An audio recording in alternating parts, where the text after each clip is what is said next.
I want to tell you a story about the time that I fasted for 40 days and the revelations that God gave me during that time frame.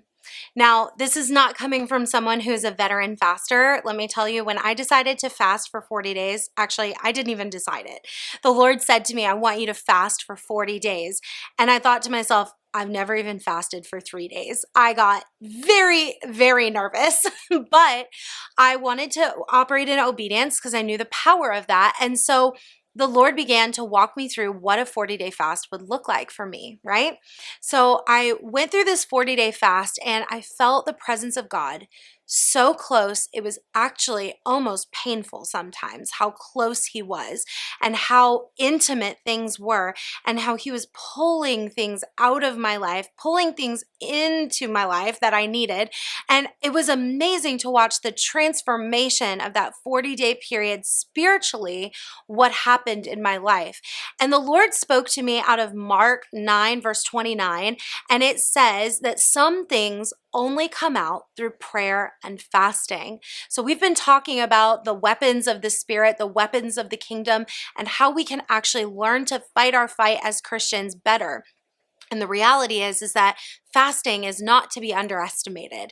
Fasting is a powerful tool that actually takes your body from operating underneath of the natural earthly realm and moves it into a spiritual kingdom realm of operation that says, my body is not subject to the earthly realm, but is subject to the laws of the kingdom.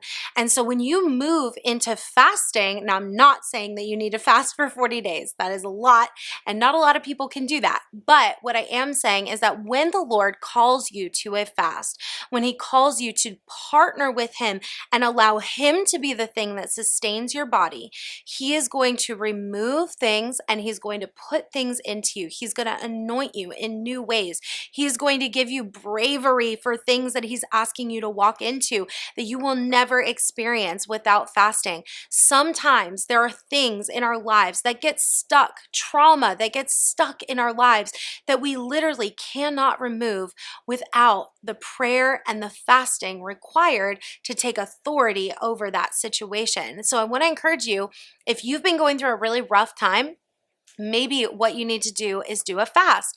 And the way that you would approach that is make sure that you're asking the Lord first, Lord, do you want me to fast? And if you want me to fast, do you want me to fast food? Do you want me to fast TV? Do you want me to fast media? Do you want me to fast outside of my house activities and things like that, appointments and dinner dates and things like that? Ask the Lord what he wants you to do and then approach it from a position of power and obedience submitted to him. He will give you a strategy.